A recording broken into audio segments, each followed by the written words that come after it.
اب یہ بھی زیادہ راز فاش نہیں کیے جاتے، لیکن اس لیے کبھی کرنے پڑتے ہیں کہ ہر آدمی جس نے کبھی کچھ طرح کا رول ادا کیا ہو وہ بڑے اپنے آپ کو بانس پہ چڑھاتا کرتا ہے کہ اس نے یہ کیا تھا وہ کیا تھا وغیرہ وغیرہ. تو معین قریشی کی یہ کہانی مجھے اب بھی یاد ہے. یہ بھی پاکستان کی سیاست میں ایک ٹرننگ پوائنٹ تھا.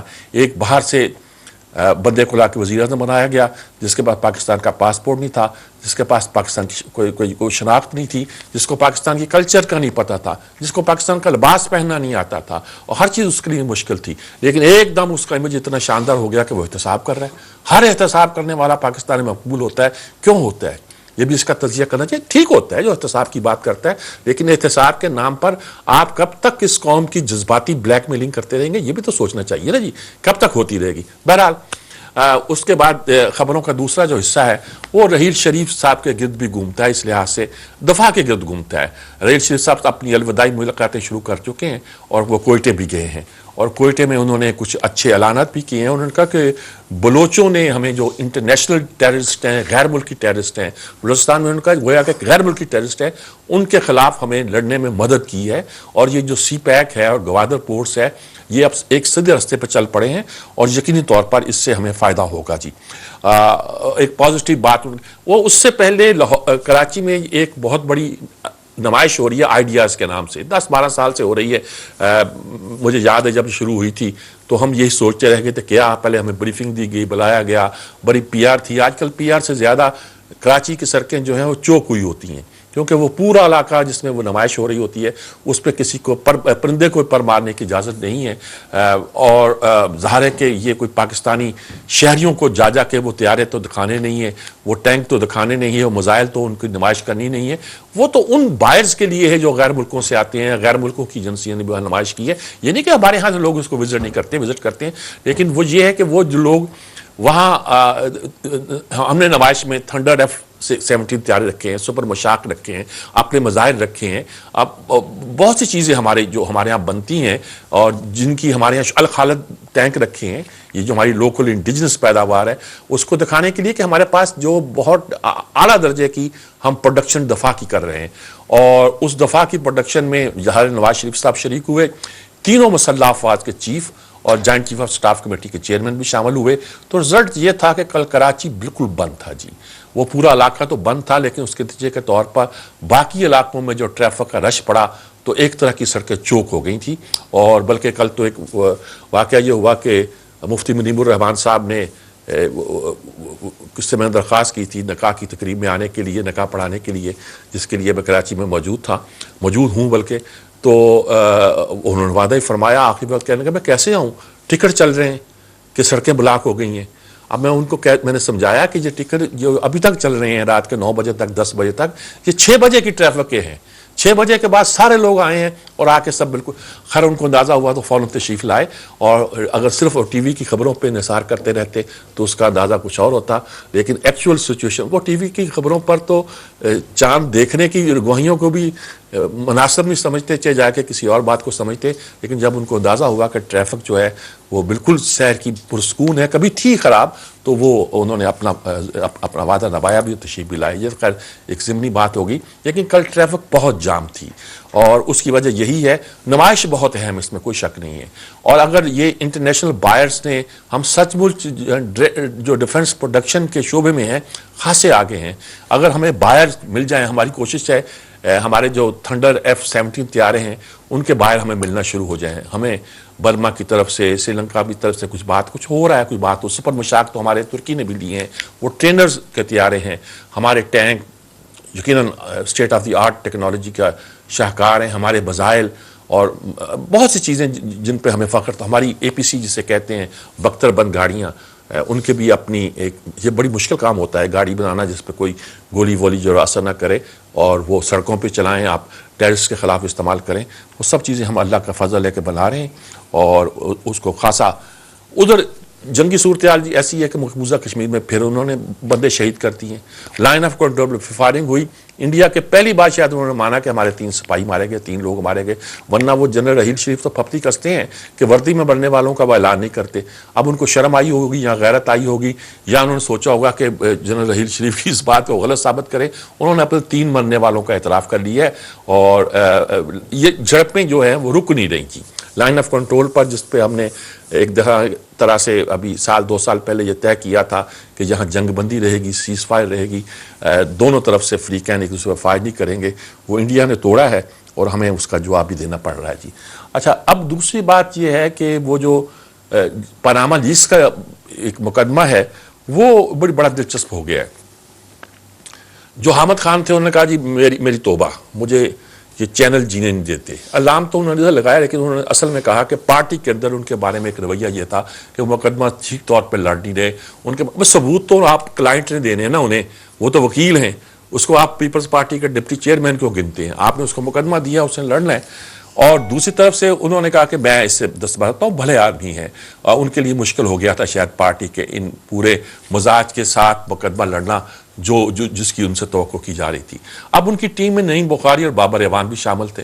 اب بابر اعوان ویسے تو کہا جاتا ہے شاید کہ وہ پیپلز پارٹی کے ہیں، شاید اس زمانے میں انہوں نے مقدمہ بھی لڑا تھے، وہ مشہور مقدمہ وزیر اعظم کا بھی، اور اس مقدمے میں انہوں نے کچھ پریشانیاں بھی پیدا کی تھیں اس وقت کی حکومت کے لیے. اچھا، بولتے بہت ہیں، وہ مبلغ بھی ہیں اور بہت کچھ ہیں، وکیل بھی ہیں اور بہت سی باتیں کرتے ہیں، ایکٹیوسٹ بھی ہیں. تو وہ ان کو اب خیال تھا کہ ان کو دیا جائے گا. نعیم بخاری نے کہا کہ میں تو نہیں لڑوں گا ان کی قیادت میں مقدمہ. نعیم بخاری پہلے تحریک انصاف کا ہوں، میں حامد خان کے ساتھ مل کے کام کرتا رہا ہوں، تو اگر حامد خان لیڈر نہیں ہے تو بابر اعوان تو میرا لیڈر نہیں ہو سکتا. چنانچہ انہوں نے مقدمہ جو ہے وہ یہ طے ہوا ہے ملان نے آ کے کہ نعیم بخاری مقدمہ لڑیں گے، لیکن اس کے ساتھ یہ ہے کہ اس مقدمے کو اسسٹ کریں گے بابر. اب اسسٹ تو نہیں کہہ سکتا، وہ بھی ساتھ ہوں گے، گویا یہ کہا سکتا ہے مین کام. نعیم بخاری جو ہمارے بڑے چلبلے اینکر رہے ہیں اور اچھے اینکر تھے، چلبلے کا لفظ سمجھا جائے کہ نیگیٹو کہا ہے، بڑے شوق مزاج کے، بڑے انداز سے پنجابی کا لہجہ ٹھوک کے فکرہ مارنا، ایک لاہوری سٹائل، وہ ان کا ایک سٹائل تھا جو پاپولر بھی تھا. کراچی میں تو لوگ کہتے تھے جی پنجابی بہت مارتے ہیں، لیکن ہمیں تو اچھا لگتا تھا، ایک بڑا کیجول سٹائل جو ایک خاص طریقے سے سنجیدہ باتیں بھی کرتے تھے. اب دوبارہ آئے تھے اینکر سے، لیکن انہوں نے افتخار چودھری کے خلاف خط لکھا تھا، وہ جس خط کی بنیاد پر ان کے خلاف ریفرنس بھیجا گیا تھا کہ انہیں برطرف کیا جائے. اور اس ریفرنس کے خلاف جب تحریک چلی تھی پورے ملک میں تو نعیم بخاری بڑی نکو ہو کے رہ گئے تھے. سارے لوگوں کا خیال تھا کہ یہ دشمن کے ہاتھ میں کھیلے ہیں، یہ کوئی قابل اعتبار آدمی نہیں ہے. مظاہرے ان کا شاید کچھ پتھراؤ بھی، ٹماٹر واٹر مجھے نہیں پتا کہ یاد نہیں آ رہا، کچھ ہوا تھا واقعات ان کے ساتھ بھی. تو وہ اب دوبارہ آ گئے. ایس ایم ظفر صاحب کے چیمبر میں تربیت یافتہ ہیں اور ایس ایم ظفر صاحب کی صلاحیتوں سے کسی کو انکار نہیں کیا جا سکتا. اس چیمبر سے وہ بہت کچھ لے کر گئے تھے. اب دیکھیے اس مقدمے سے کیا لے کے نکلتے ہیں جی. یہ اس کیس کی کہانی ہے. عمران باہر گئے ہوئے تھے، انہوں نے کہا میں بیٹوں سے ملنے گیا تھا، یہاں آ گیا تھا جی وہ اکٹھا کرنے گئے ثبوت. میں ثبوت اکٹھا کرنے تو نہیں گیا تھا، لیکن یہ تاثر دیا جا رہا ہے اب دوبارہ 30 دنوں کے اندر جیسے جان پیدا کی جا رہی ہے، جیسے مقدمے میں جان ہے اور ابھی کوئی the party is not over, لڑائی ہوگی اور خوب ڈٹ کے ہوگی، خود جم کے ہوگی اور نتائج بھی اچھے کریں گے. چلیے دیکھتے ہیں کیا بنتا ہے کیا نہیں بنتا ہے. لیکن عمران خان ابھی تک اس موڈ میں یا اس میں ہیں. 30 تاریخ کو مقدمہ جو آئے گا، لہجہ ان کا وہ نہیں رہا. بہت سے لوگ سمجھتے ہیں کہ وہ انہوں نے اس طرح سی صورتحال میں ذرا. اب ساتھ یہ ہے کہ رحیل شریف جا رہے ہیں، نئے آرمی چیف کا اعلان نہیں ہوا. اچھا، ایک تو ہوتا تھا کہ نواز شریف کی ٹریڈیشن یہ رہی ہے کہ 2 مہینے پہلے اعلان کر دیا گویا. اسلم بیگ کے زمانے میں جب ان کی پالیسیوں سے اختلاف ہوا تو اعلان کر دیا آرمی چیف کا، جو نئے آنے والے تھے آصف نواز کا، اور وہ جا کے سنبھال دیا انہوں نے. چیف جنرل سٹاف تھے ہی، انہوں نے اپنا پہلا آرمی چیف اتنا ایکٹیو رہتا نہیں ہے. ایک بار دوبارہ انہوں نے تجربہ کیا کہ ہمارے ضیاء الدین صاحب کو، ضیاء الدین بٹ جو عام طور پہ کہا جاتا ہے جنہیں، ان کو بنایا گیا. تو انہوں نے ابھی چارجز سنبھالا تھا کہ پرویز مشرف نے کو کر دیا. اس بار وہ بہت محتاط ہیں، نام کا اعلان بھی نہیں کر رہے، آخری وقت تک اس سلسلے میں رکھا ہوا ہے. اب کہا جا رہا ہے کہ مشاورت ہو رہی ہے، مشورے لوگوں سے پوچھا جا رہا ہے، آرمی چیف بھی مشورہ دیں گے. خواجہ حسن نے کہا کہ ان کی رائے کا بھی احترام کیا جائے گا. ساری باتیں آ رہی ہیں جی. اب ہوتا کیا ہے، کیا نقشہ بنتا ہے کیا نہیں بنتا ہے. 4 آدمیوں کے نام آ رہے ہیں، ان ایکسپیکٹڈلی کیا ہو جاتا ہے، کچھ بھی ہو سکتا ہے. لیکن یہ اعلان وہ تاخیر سے کیوں کرنا چاہتے ہیں، ان کی حکمت عملی کیا ہے. اور جب کہ رحیل شریف کی طرف سے یہ اعلان بھی کہ وہ الوداعی ملاقاتیں ہیں یہ سامنے آ چکا ہے. قوم کو انتظار ہے کہ ان کا آئندہ آرمی چیف کیا کون ہوگا. کچھ لوگ کہتے ہیں یہ امپورٹنٹ نہیں ہوا کرتا ہے صاحب. جب افغان جنگ میں اور ویتنام جنگ میں اور عراق جنگ میں جرنیل کا انتخاب ہوا کرتا تھا, تبدیلی آیا کرتی تھی, تو اس کو بہت امپورٹنٹ گنا جاتا تھا. ایسی بات نہ کریں, ہم بھی حالت جنگ میں ہیں جی. تو یہ ہیں جی آج کی خبریں. اور خورشید شاہ ذرا عمران خان پہ چیخیں, اور ایک آدھ اخبار نے اس کو بہت سپر لیڈ بھی کیا ہے, جنگ نے کیا ہے جی, کہ رات اکٹھے چلنے کا فیصلہ ہوا اور عمران نے صبح اسلام آباد بند کرنے کا اعلان کر دیا کہ رات ہوا کہ جو کچھ ہوگا طے, صبح ہوا تو انہوں کا یہ اعلان آ گیا. اچھا, یہ شکایت مجھے یاد ہے, میں اس وقت خود بھی حاضر تھا ان کی خدمت میں, طاہر قادری کو بھی تھی. انہوں نے کہا بھی ہمیں طے ہوا تھا ہر فیصلہ مشترکہ ہوگا, اور بہاولپور میں اعلان کر دیا کہ میں 14 اگست کو وہاں جاؤں گا, تو میں ان کا ساتھ کیوں دوں؟ وہ تو وعدہ خلاف ورزی کرتے ہیں. یہ عمران یہ کیا کرتے ہیں کہ ایک رات کو ایک فیصلہ کرتے ہیں اور پھر صبح دوسرے فیصلے کے ساتھ چل پڑتے ہیں, اور جس کا پارٹی ورکرز کو بھی نہیں پتا ہوتا, دوسروں کو جو اتحادی ہیں ان کو تو پتہ نہیں ہوتا, وہی بات ہوتی ہے. لیکن یہ بھی ایک بات بنی ہے. ایک آدھ خبر اور ہے جس سے مثلا ڈان نے لیڈ یہ لگائی ہے کہ ایک کمیٹی سینٹ نے بنائی ہے کہ ہائی لیول کی, جو انڈیا کے ساتھ ہمارے تعلقات جو ہیں اس پر مشق کرے گی, ہیمر انٹو اے پالیسی, اس مار مار کے ایک پالیسی کی شکل دے گی. دیکھیے کیا بنتا ہے. اس طرح کی بہت سی خبریں تو آتی رہتی ہیں, اس کے نتائج کیا نکلتے ہیں یہ تو وقت ہی بتائے گا جی. وقفہ لیتے ہیں, یہ وقفے بعد حاضر ہوتے ہیں.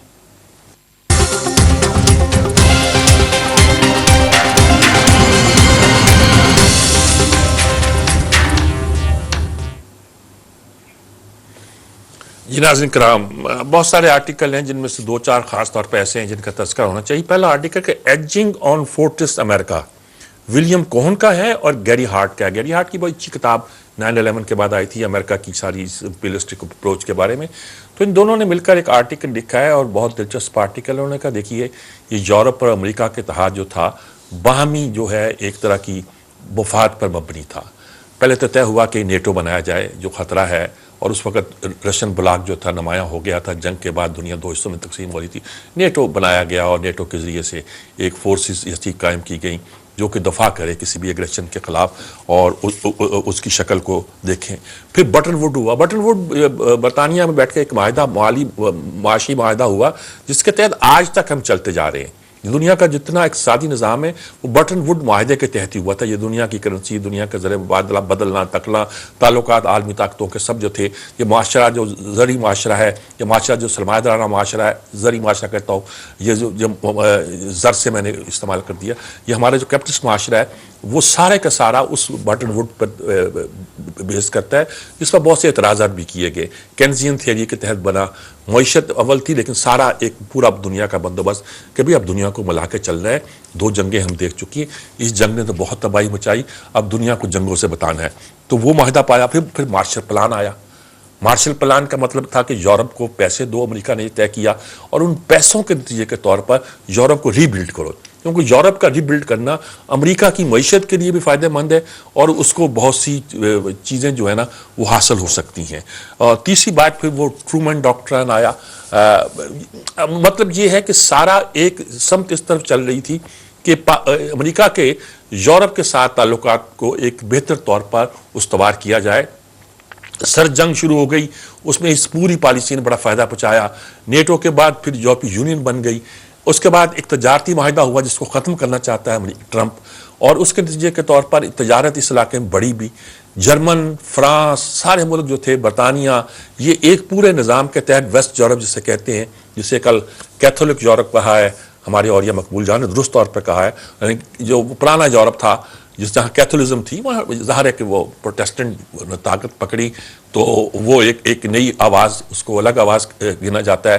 وہ چھپاتے ہیں آج کل اپنے ان تقسیموں کو, لیکن نمایاں ہوتی رہتی ہیں. آرتھوڈاکس جو چرچ تھا اس کے ساتھ پورا اس یورپ آ گیا. تو یہ ساری جو کہانیاں تھیں انہوں نے کہا کہ یہ سب ٹوٹ جائے گا. یورپ نے ایک بڑے ہی پورا شوب دور کے بعد ایک سکون دیکھا تھا, وہ سکون کیا ختم ہو جائے گا, اور ساری آبادی میں جو ہے ایک نیا نقشہ پیدا ہو جائے گا. اس وقت تقسیم ہے کیا ہم اس پورے نظام کو, سسٹم کو بچا سکتے ہیں. پرابلم پیدا ہو رہے ہیں, جیسے وہ بھی آرٹیکل میں آتا ہے کہ سرمایہ دارانہ نظام میں کچھ تضادات ابھر رہے ہیں, لیکن اس نظام کو وہ کریکٹ کرتے ہیں اور ٹھیک چلانے کی کوشش کرتے ہیں. منظور اجاز نے بھی آج لکھا ہے اس بات پہ. کیا اب یہ ممکن ہوگا کہ ٹرمپ کے آنے کے بعد یہ جو امریکہ کا جو قلعہ ہے یہ مسمار کر دیا جائے یا اس پہ انحصار کیا جائے، اس پہ غور ہونے کی بات ہے، جس نے پورے یورپ کی سربراہی کی تھی، مغرب کی، جس کو مغرب کہتے تھے۔ فکر بازی یورپ پہ کرتے تھے کہ بوڑھا یورپ ہے، اور فکر بازی وہ کہتے تھے کہ یہ ویشی بچے ہیں یورپ کے تہذیب کے، یہ تو ہے ہی غلط لوگ امریکی جو ہے۔ اور فرائیڈ نے تو یہاں تک کہا کہ بھائی امریکہ اس کام کے لیے اچھا ہے، آپ جاؤ لیکچر دو، پیسے کماؤ اور آ جاؤ، اس سے زیادہ کسی کام کا نہیں۔ اگلی امریکن کا لفظ اس نے استعمال کیا تھا۔ تو یہ ایک کنٹرڈکشن، ایک تصادم رہا ہے امریکن کلچر کے درمیان اور یورپی کلچر کے درمیان، لیکن اوورآل انہوں نے ایک ایسی ہم آہنگی پیدا کی تھی کہ مغرب کا مطلب یہ تھا کہ یورپ اور امریکہ، اور اسی کو ہم مغرب کہا کرتے تھے۔ ویسے تو مغرب میں اب مشرق کے بھی ممالک بہت سے شامل ہو جاتے ہیں، ان کو بھی گلا کرتے ہیں، ان کا بھی حساب کیا کرتے ہیں۔ دوسرا آرٹیکل یہ ہے جی، میٹیز ایز ڈیفنس سیکرٹری، جو ٹرمپ اپنی ٹیم لا رہا ہے اس میں 3 تو جرنیلوں کے نام آ گئے ہیں، اور ایک میٹیز جنہوں نے عراق کی جنگ میں بہت وہ آئیڈیل جنرل ہے، ان کا وہ شاید وزیر دفاع بنا رہے ہیں، فلن ہے، پیٹرائس کو بنا رہے ہیں۔ انہوں نے کہا یہ جرنیل جب جو اوباما نے نکالے ہیں، جنہوں نے ڈسمس کیے ہیں، جن کو ہٹایا ہے، ان کو یہ آگے لا رہا ہے۔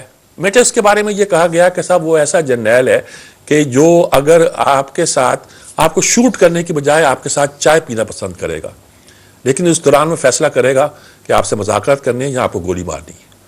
اور اس نے اپنے عراق میں یہ میسیج دیا، کمال کا میسیج ہے کہ دیکھو بھائی تم لوگ جو ہو نا، یہ کرو کہ دوسرے بندے کو آپ بجائے اس کے کہ اس کو گفتگو میں الجھاؤ، لیکن یہ گفتگو کرو، اس کا نیگوشیٹ کرو، لیکن درمیان میں یہ پورا پلان بناؤ کہ اگر مجھے اسے قتل کرنا ہے تو قتل کر دوں گا میں، اور سب کو جن سے آپ مذاکرات کرتے ہیں ان کے لیے قتل کی پالیسیاں آپ طے کرو۔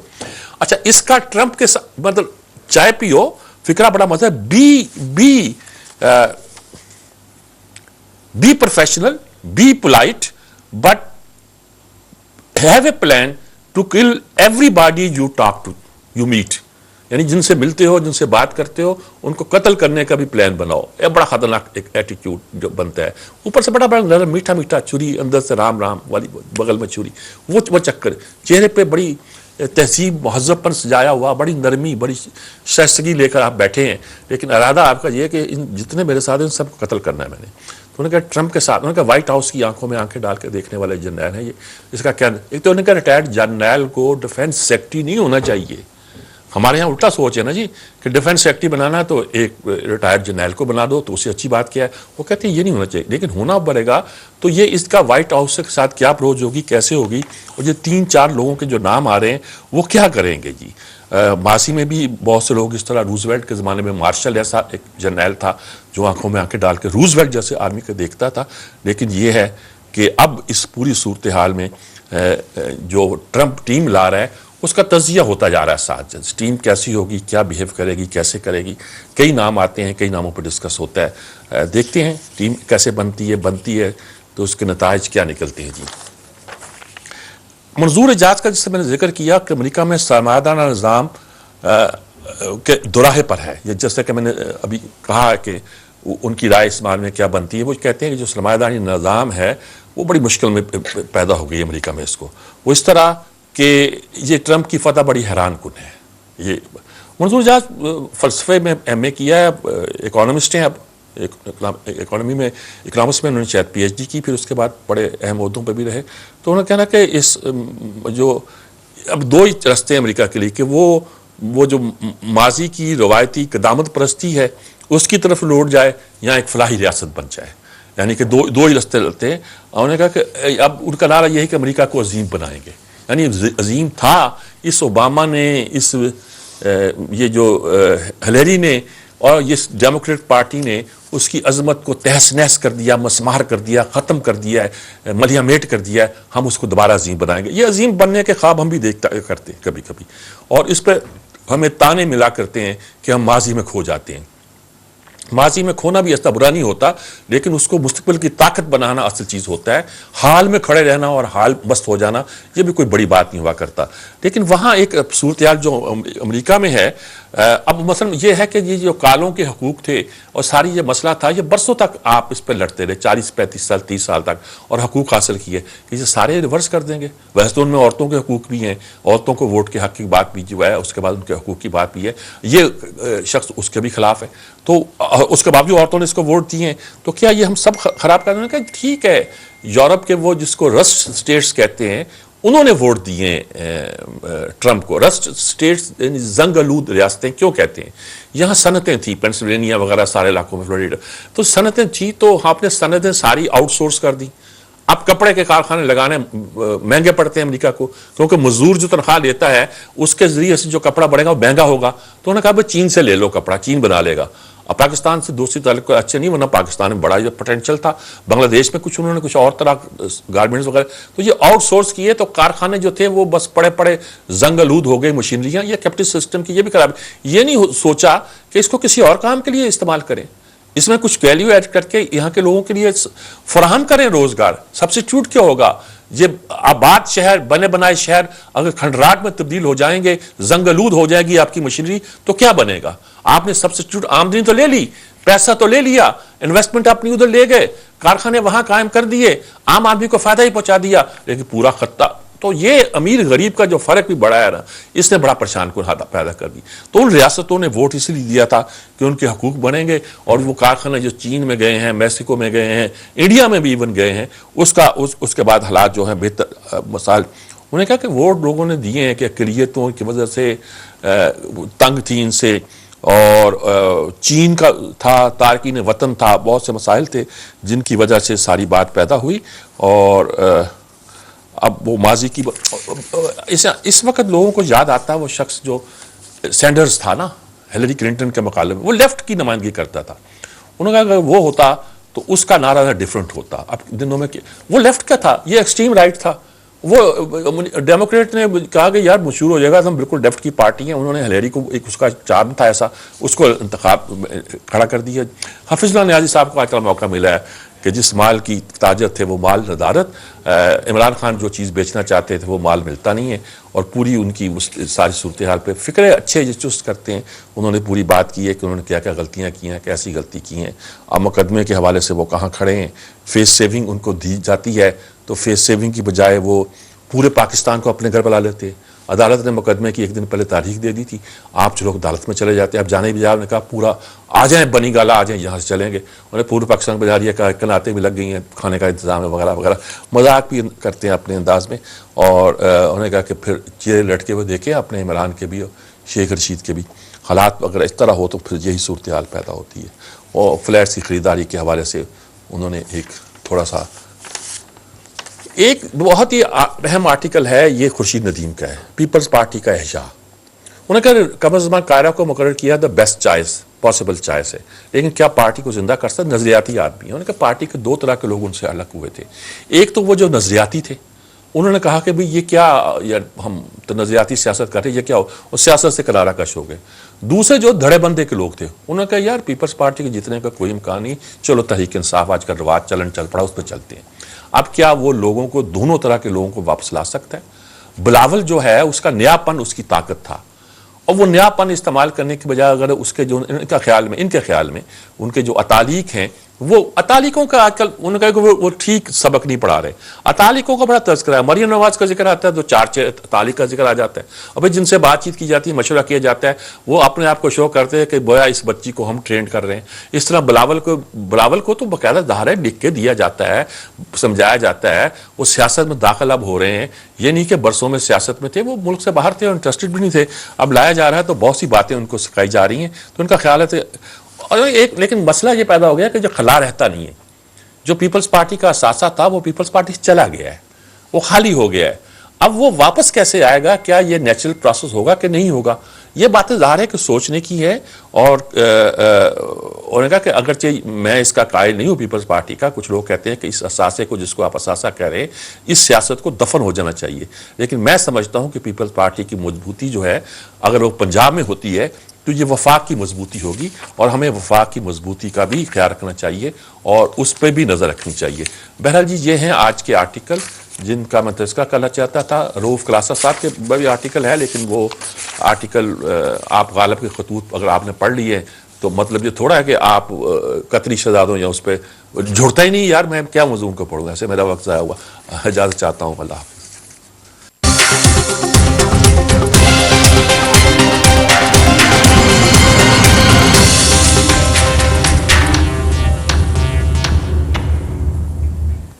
جی ناظرین کرام، اب اس سیگمنٹ میں جیسا کہ آپ کو معلوم ہوتا ہے کوئی مہمان ہمارے ساتھ موجود ہوتے ہیں.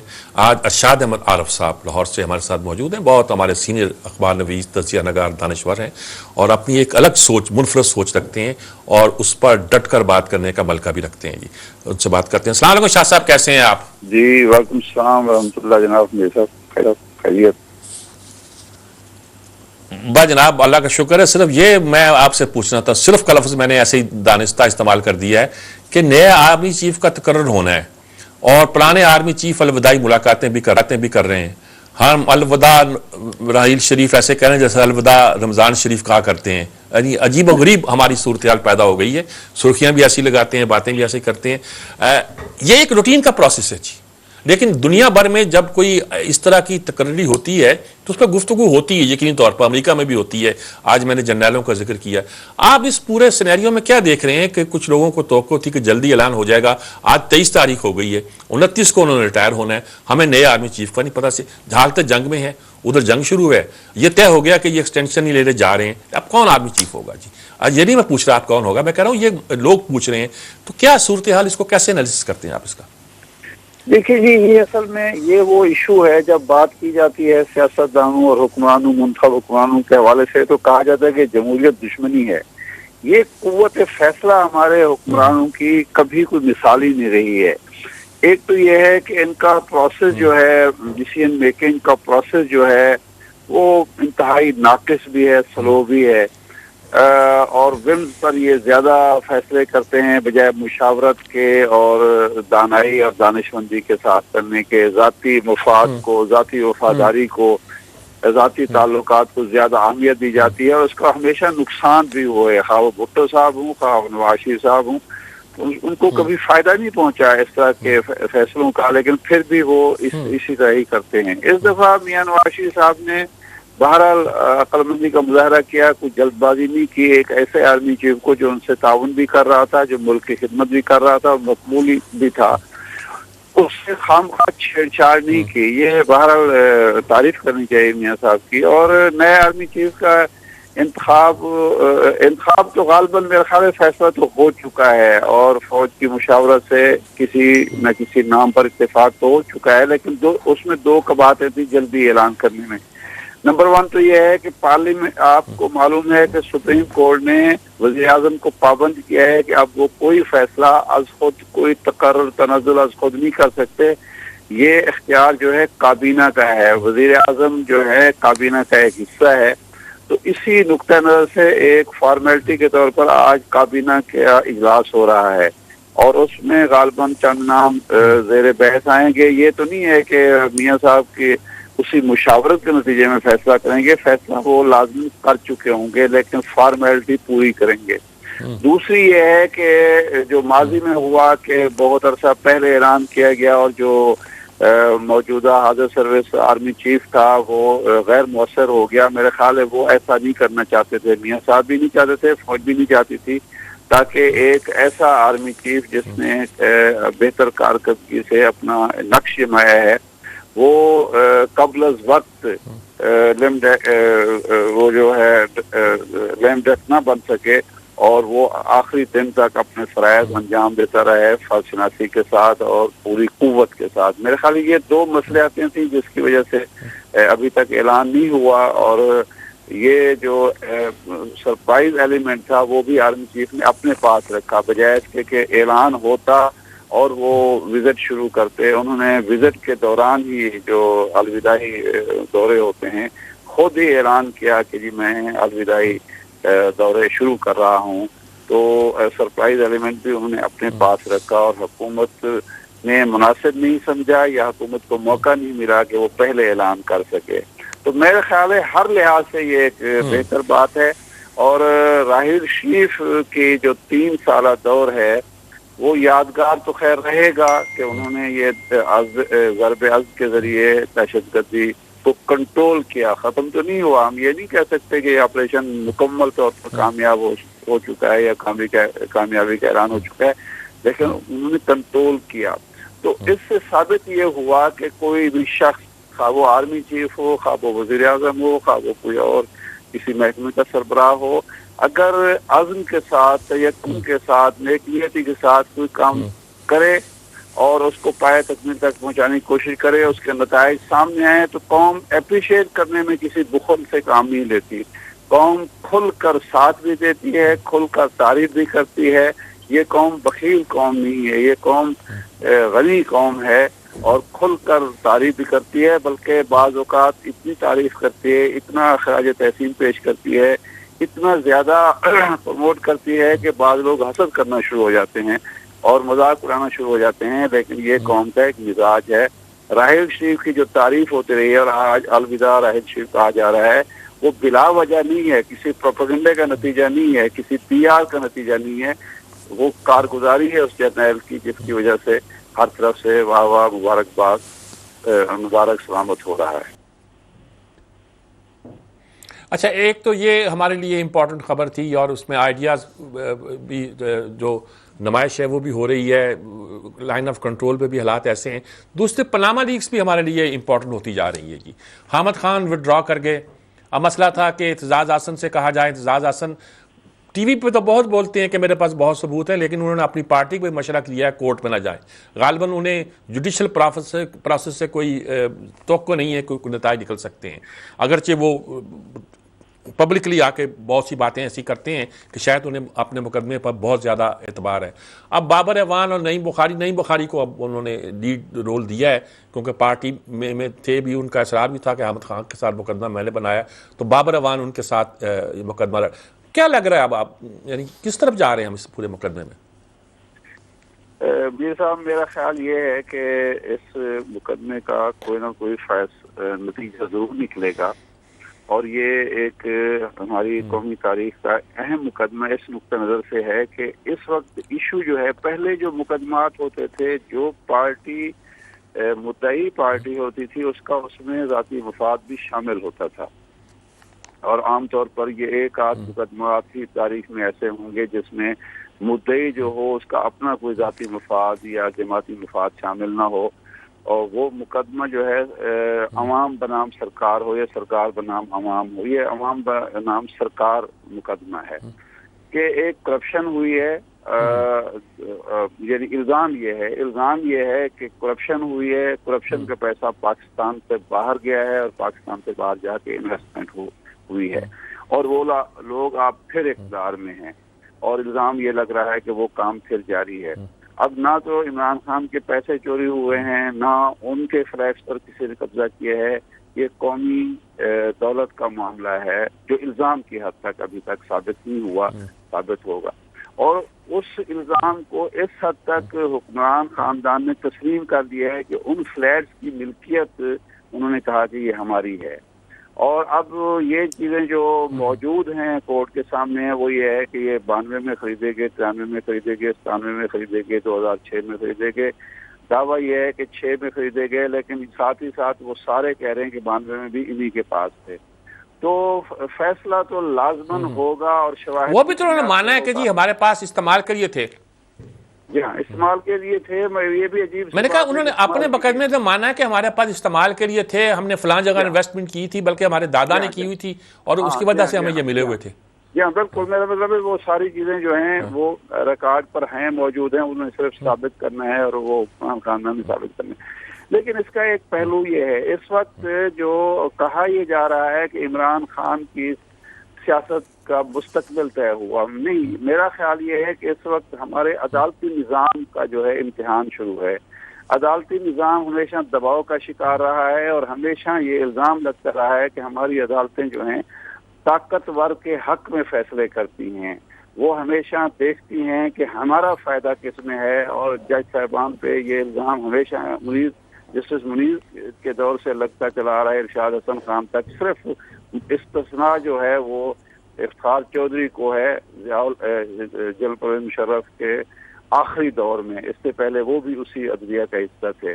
تو یہ فیصلہ اب ہوگا، اگر خدا نخواستہ میرٹ پر نہ ہوا، قانون اور انصاف کے تقاضوں کے مطابق نہ ہوا، کہیں ٹھوکر کھائی عدالتی نظام نے، تو پھر آپ یقین کیجئے کہ پھر وہی جس کی لاٹھی اس کی بھینس ہوگا، اور عوام کا جب اعتماد مجروح ہوگا، عوام کو مایوسی ہوگی، تو اس کا فائدہ وہ قوتیں اٹھائیں گی جنہیں ہم غیر جمہوری، غیر مری قوتیں کہتے ہیں۔ یہ 97 میں بھی ایسا ہوا تھا کہ عدالت کو اپاہج کر دیا گیا تھا، مفلوج کر دیا گیا تھا، صحیح فیصلہ نہیں کرنے دیا گیا تھا، اور اس کا فائدہ پھر 2 سال کے بعد پرویز مشرف نے اٹھایا تھا۔ تو اب بھی مجھے یہی خدشہ ہے کہ اگر یہ فیصلہ عدل و انصاف کے تقاضوں کے مطابق نہ ہوا، تکنیکی بنیادوں پر اس کا فیصلہ کیا گیا، تو اس کا عدلیہ کو بھی نقصان ہوگا، جمہوریت کو بھی نقصان ہوگا، اور پاکستان کو بھی نقصان ہوگا۔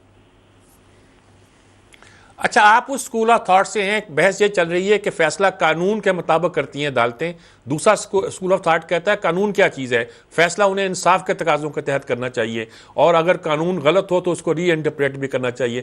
آپ کا خیال ہے کہ فیصلہ انصاف کے تقاضوں کے مطابق ہو؟ نہیں، میں بالکل نہیں کہہ رہا، قانون کے مطابق ہونا چاہیے، جو تکنیکی بنیادوں پر، ٹیکنیکل بیسس پر جو ہے قانون کی موش گافیوں سے فائدہ نہیں اٹھانا چاہیے۔ دیکھیے، عدالت عظمیٰ جو ہوتی ہے وہ سول جج کی عدالت نہیں ہوتی، اس کو ایک قانون کی نظر میں اجتہادی ادارہ کہا جاتا ہے، کیونکہ اس نے آئین کی تشریح کرنی ہوتی ہے، قانون کی تشریح کرنی ہوتی ہے، یہ قانون کی محتاج نہیں ہوتی۔ یہ چھوٹی عدالتیں ہوتی ہیں جو محتاج ہوتی ہیں اور اس کی موش گافیوں میں پھنس کر رہ جاتی ہیں۔ عدالتوں نے اس قانون کی جو بھی موجود ہے، لا آف دی لینڈ ہے، اس کی روح کو دیکھنا ہوتا ہے اور انصاف کے تقاضے پورے کرنے ہوتے ہیں۔ یہ اجتہادی ادارہ ہے، اس نے تشریح کرنی ہوتی ہے آئین کی۔ اگر ساری پارلیمنٹ متفقہ طور پر ایک آئین میں کوئی شک ڈالتی ہے تو یہ اس کو کلعدم قرار دے سکتی ہے، تو یہ ایک اجتہادی حق ہے اس کا جو وضعیت کی ہے آئین میں۔ تو اس لیے ان کو فیصلہ جو ہے وہ ٹیکنیکل بنیادوں پر نہیں کرنا چاہیے، بلکہ عدل و انصاف کے تقاضوں کے پیش نظر قانون کی تشریح کرنی چاہیے، نہ کہ قانون کی تشریح جو ہے اور قانون کا جو فائدہ ہے وہ کسی مجرم کو پہنچانے کی بجائے ہمیشہ مدعی کو پہنچانا چاہیے اور ہمیشہ عدل و انصاف کو پہنچانا چاہیے، نہ یہ کہ مجرم کو فائدہ پہنچانے کے لیے ٹیکنیکل بنیادیں تلاش کی جائیں۔ میرے کہنے کا مقصد یہ ہے، میں یہ نہیں کہتا کہ قانون کے مطابق نہ کریں، لیکن قانون کی آڑ میں غلط فیصلے نہ کریں، قانون کی روح کے مطابق کریں۔ آپ کا مطلب ہے کہ الفاظ پہ نہ جائیں، ٹیکنیکل چیزوں پہ نہ جائیں، بلکہ روح کو سمجھتے ہوئے فیصلہ۔